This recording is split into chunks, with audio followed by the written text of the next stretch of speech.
going to show you how to make a star. So we have this template that you're going to cut out.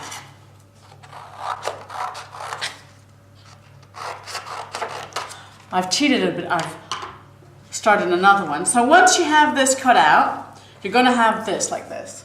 What you want to do is to fold.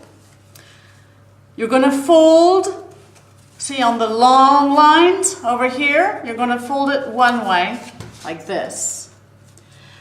Up this way. And it's going to be, just to show you, if I fold this line, I'm going to do this line as well and this line. The small lines, these, you're going to fold, but the other way. Okay?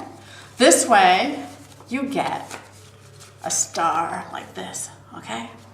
Then, you're going to use tin foil that you're going to put on your star.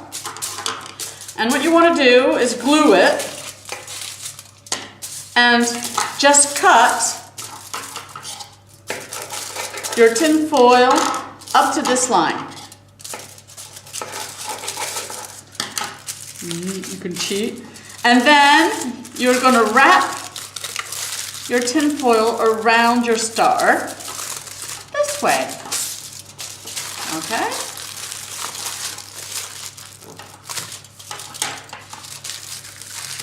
So you have to cut a little bit if it doesn't go in the corners. This way. Find your folds again. Just pop up your folds. And you have a little star. There you go.